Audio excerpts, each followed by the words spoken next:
नमस्कार दोस्तों, बहुत बहुत स्वागत है आप सभी का एक और नई वीडियो में। और आज की इस वीडियो में बात की जाएगी यहाँ पर इस टू पोर्ट वीजीए स्विच की अनबॉक्सिंग और रिव्यू के बारे में।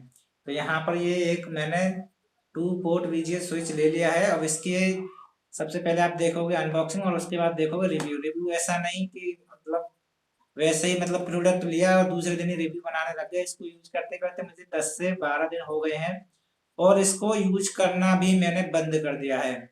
वो क्यों कर दिया है उसका रीजन मैं आपको अनबॉक्सिंग वाले पार्ट रिव्यू वाले पार्ट में बताऊंगा। तो फिलहाल आपको देखनी सबसे पहले इसकी अनबॉक्सिंग और उसके बाद हम बात करेंगे रिव्यू की। तो उसके अनबॉक्सिंग की तरफ जाने से पहले मैं आपको इसकी कुछ खासियत बता देता हूँ।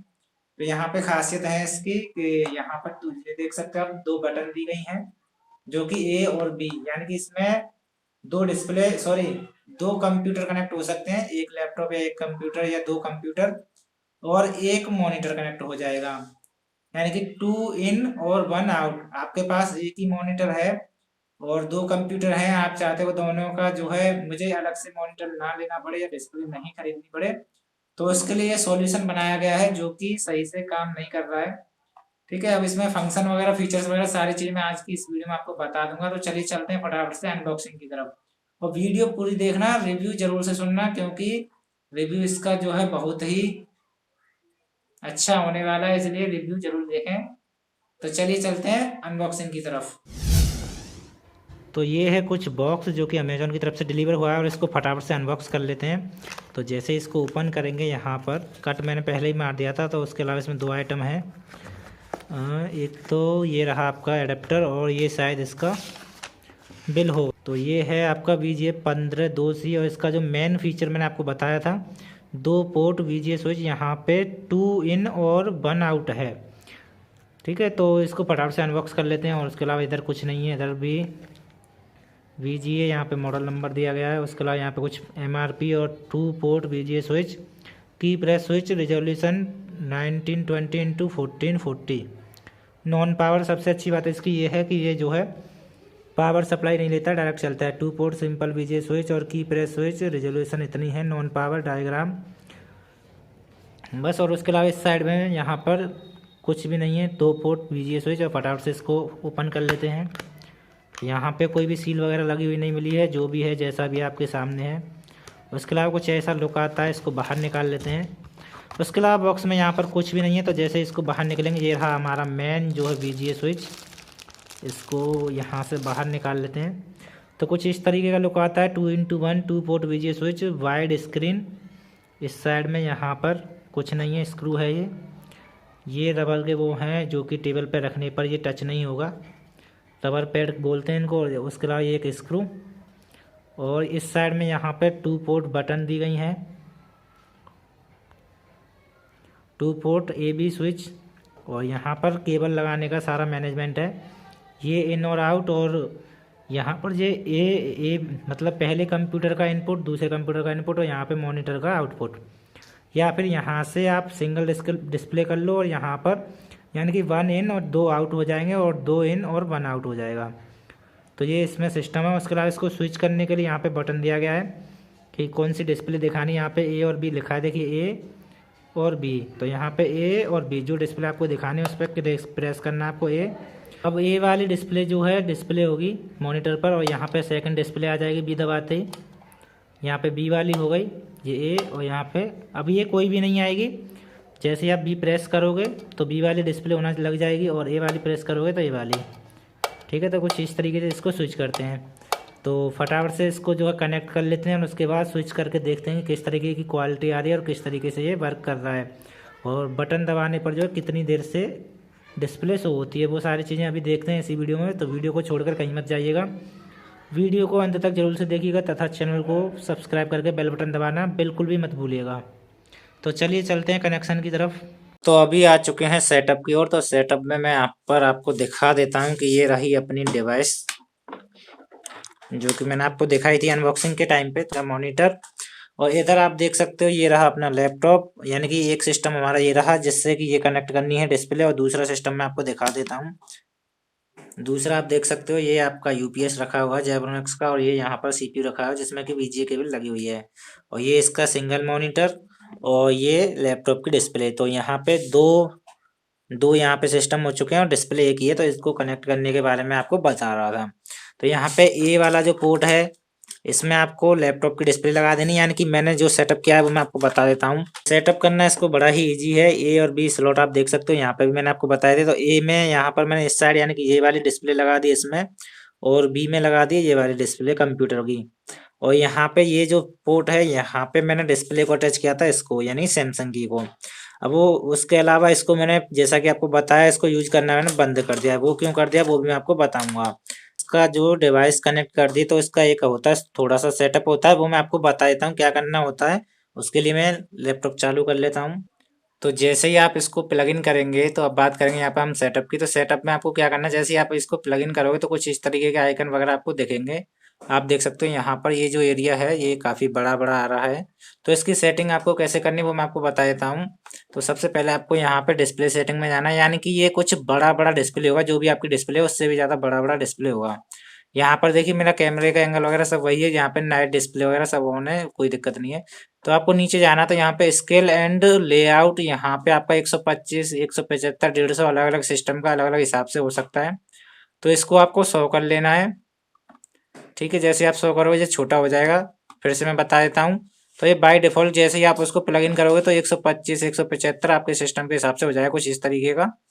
तो आपको इसको 100 पे कर लेना है ताकि ये एकदम फिट हो जाए। और उसके अलावा यहाँ पे डिस्प्ले रिजोल्यूशन सेलेक्ट कर लेना है, जो कि आपका मॉनिटर की डिस्प्ले साइज हो वो कर लेना आप। तो मेरा मॉनिटर यहाँ पे 1920 और 1080 यानी कि 1920 इंटू 1080 है ना। तो अभी यहाँ पे मॉनिटर चालू नहीं है, इसलिए डिस्प्ले आई नहीं है। जैसे आप इसको कनेक्ट कर लोगे तो ये मॉनिटर का रिजोल्यूशन भी यहाँ पर आ जाएगा। तो यहाँ पे आपको 100% करना है, यहाँ पे आपको करना है 1920 इंटू 1080। जैसे आप इसको करोगे तो आपकी डिस्प्ले जो है नॉर्मल यहाँ पे शो होने लग जाएगी, जैसी कि अभी हो रही है। अदरवाइज ये बड़ी बड़ी शो होगी। तो ये तो हो गई यहाँ पे सेटअप की बात। अब करेंगे यहाँ पे थोड़ी सी क्वालिटी के बारे में बात, और यहाँ पे मैं इसको क्यों नहीं यूज करता हूँ, यानी अब हाँ तो भाइयों, मैंने आपको यहाँ पे ओवरव्यू दे दिया है, अनबॉक्सिंग बता दी है, उसके अलावा यहाँ पे सेटअप करना भी बता दिया है। अब बात कर लेते हैं इसके रिव्यू की। और यहाँ पे सबसे पहले मैं आपको बता देता हूँ कि इसमें टाइम कितना लगता है। तो जैसे ही आप बटन स्विच करोगे ए डिस्प्ले से बी डिस्प्ले की ओर, तो यहाँ पे 5 सेकंड का समय आराम से लग जाता है, 5 से 7 सेकंड का, जैसे ही आप बटन जो है प्रेस करते हो। अब यहाँ पर बात कर ली जाए ये कैसा है कैसा नहीं है, तो यहाँ पर मैंने जैसा कि आपको बताया कि मैंने इसको यूज करना बंद कर दिया है। वो क्यों कर दिया वो भी मैं आपको बता रहा हूँ यहाँ पे सारी चीजें डिटेल में। तो सबसे पहले तो यहाँ पर जैसे मान लो आपने सेकंड डिस्प्ले ऑन कर रखी है, यानी कि आपने ओनली मॉनिटर मॉनिटर कनेक्ट कर रखा है, लैपटॉप की डिस्प्ले आप दिखाना नहीं चाहते हो, तो उसमें वो डिस्प्ले होगा, कोई दिक्कत नहीं है। लेकिन यहाँ पे एक तो क्वालिटी सही नहीं आती है डिस्प्ले की। क्वालिटी जो है थोड़ी से अक्षर जो है टेक्स्ट वगैरह फॉन्ट वगैरह थोड़े से ब्लरी ब्लरी से हैं। लेकिन 4-5 दिन के अंदर आपको आदत हो जाएगी और आपको बिल्कुल भी ध्यान नहीं रहेगा कि ये कैसा था, अगर आप यूज कर रहे होगे इसको लगातार। तो ये समस्या तो मेरी सॉल्व हो गई थी, जो कि मुझे शुरू शुरू में लग रही थी कि यहाँ पे जो है क्वालिटी में थोड़ा सा कंप्रोमाइज किया गया है। उसके बाद यहाँ पे अगली समस्या मेरे को जो आई वो मैं आपको बता देता हूँ। मान लीजिए आप जो है सेकंड डिस्प्ले यूज कर रहे हैं, यानी कि आप बड़ी डिस्प्ले पे काम कर रहे हैं और आपने अपने लैपटॉप को शट डाउन कर दिया है। तो जैसे ही आप, और जो आपका ऑप्शन ऑन था वो था सेकंड डिस्प्ले ओनली, तो जैसे ही आप इसको रीबूट करोगे, अपने कंप्यूटर या लैपटॉप को दोबारा से चालू करते हो, और आपने मॉनिटर को डायरेक्ट कनेक्ट नहीं किया है, बीच में आपने इस स्विच को अटैच कर रखा है, तो वहां पर क्या होता है कि जैसे ही आप अपने कंप्यूटर या लैपटॉप को चालू करते हो तो वो चालू नहीं होता है, उसकी डिस्प्ले कहीं पर भी शो नहीं होती है ना। इसके लिए आपको क्या करना होता है, इसका जो स्विच होता है यानी कि वीजे कनेक्टर को अपने लैपटॉप या कंप्यूटर से निकाल दो, उसके बाद उसको चालू करो। खास करके मैं लैपटॉप का बता रहा हूँ, कंप्यूटर में तो एक ही आउटपुट होता है, इसीलिए दिक्कत नहीं आती है। अगर आपका एक कंप्यूटर है और एक लैपटॉप है तो ये समस्या आपको सबसे ज्यादा आएगी लैपटॉप के अंदर। तो आपको करना क्या होगा, तो जो भी आपने वीजीए केबल या फिर एचडीएमआई कनेक्टर के थ्रू वीजीए केबल लगाई होगी, तो उसको आपको पहले रिमूव कर लेना है, और उसके बाद उसको पावर ऑन करना है अपने लैपटॉप को। और जैसे ही विंडो वगैरह सब कुछ एकदम फिट एंड फाइन चालू हो जाए, उसके बाद आपको इसको फिर से अटैच करना है। तो बेसिकली आप जितनी बार इसको जो है यूज करना चाहते हो, यानी कि अपने लैपटॉप को बंद चालू करोगे, जितनी बार बंद करोगे आपको ये निकाल लेना है, और जैसे ही लैपटॉप आपका चालू हो जाए इसको जो है फिर से लगा देना है वीजीए केबल को। अगर बीच में जो ये डिस्प्ले स्विच जो है VGA पोर्ट वाला ये लगा हुआ है तो। वैसे मैं यूज करता था पहले, तो क्या होता था, मैं कंप्यूटर में से VGA केबल खींचता था और लैपटॉप में लगा देता था, तो मुझे कोई दिक्कत नहीं आती थी। अब मान लो मैंने कम लैपटॉप को जो है बंद कर दिया और सेकंड डिस्प्ले ऑन थी ओनली, तो मैंने लैपटॉप को बंद कर दिया, तो अगली बार जब भी मैं लैपटॉप को चालू करूंगा तो वो डायरेक्ट चालू हो जाता था, डिस्प्ले बड़ी वाली में आती थी। लैपटॉप पे आपको डिस्प्ले नहीं दिखती थी, मॉनिटर में डिस्प्ले दिखेगी और सब कुछ एकदम बढ़िया चलता था, तो कोई दिक्कत नहीं थी। अभी इसको इस VGA स्विच को लगाने के बाद दिक्कत ये आ रही है कि बार बार उसको प्लग इन प्लग आउट करना पड़ता है जितनी भी बार आप उसको अपने लैपटॉप को चालू या बंद कर रहे हो। उसके अलावा बात कर लेते हैं यहाँ पर तीसरी समस्या की, या जो भी नंबर चल रहा है उसकी। तो अब यहाँ पे एक और समस्या आती है जिसका कि नाम है ऑडियो। तो उसमें क्या समस्या आती है वो मैं आपको बता देता हूँ। तो बेसिकली मान लीजिए यहाँ पे VGA स्विच से आप काम कर रहे हो तो ऑडियो आपको अलग से लेनी पड़ती थी। तो जो कि मेरे पास कंप्यूटर के स्पीकर हैं वो मैं लगा देता था कंप्यूटर में, तो वो कंप्यूटर में आराम से काम करती थी। अब मान लो मैंने VGA स्विच निकाला, तो ये समस्या तो पहले भी थी। मान लो VGA स्विच निकाल के मैंने लैपटॉप में लगा दिया, तो मुझे अब ऑडियो के लिए भी स्विच निकाल के ऑडियो का जो ऑक्स केबल होता है वो भी निकाल के लैपटॉप में लगाना होता था। तो उसके बाद लैपटॉप की ऑडियो आती थी, यानी कि आपको दोनों वीडियो VGA केबल और ऑडियो के लिए ऑक्स केबल दोनों आपको निकाल कर लैपटॉप में लगानी पड़ेगी, तब ऑडियो आएगी। तो सेम यहाँ पर करना पड़ रहा है। यहाँ पर जो डिस्प्ले स्विच है उसमें कोई भी वो नहीं दिया गया है इनपुट और आउटपुट ऑडियो के लिए, यहाँ पे केवल वीडियो के लिए दिया गया है। तो अब आपको क्या करना पड़ेगा कि आपको अपने लैपटॉप के लिए अलग से खरीदना पड़ेगा, ऑडियो के लिए स्पीकर वगैरह छोटे मोटे जो भी आप जैसा लेना चाहो वो आपकी इच्छा वाली बात है। और लैपटॉप के लिए आपको अलग से खरीदने पड़ेंगे और दोनों आपको कनेक्ट करके रखने पड़ेंगे, यानी कि कंप्यूटर वाले कंप्यूटर में कनेक्ट करके रखने हैं आपको, लैपटॉप वाले लैपटॉप में कनेक्ट करके रखने हैं। और उसके बाद जब आप जो डिस्प्ले को ऑन करोगे उस डिस्प्ले के, यानी कि जो भी डिस्प्ले को आप ऑन कर दोगे उसका ऑडियो वहां पर सुनाई देने लग जाएगा। तो यानी कि आपको ऑडियो के लिए सेपरेट व्यवस्था करनी पड़ेगी इस कनेक्टर को लेने के बावजूद भी, जो कि मुझे भी पहले करनी पड़ती थी। लेकिन इस एडेप्टर से केवल डिस्प्ले का अरेंजमेंट जो स्विच हो गया था, यानी कि वीडियो का काम सही हो गया था, लेकिन जो बार बार प्लग इन प्लग आउट करना पड़ रहा है वो मुझे अच्छा नहीं लग रहा था। और जो है लैपटॉप बार बार ऐसा करने पर चालू नहीं हो रहा था, विंडो क्रैश होने के पूरे पूरे चांस थे, इसलिए मैंने इसको यूज करना बंद कर दिया है।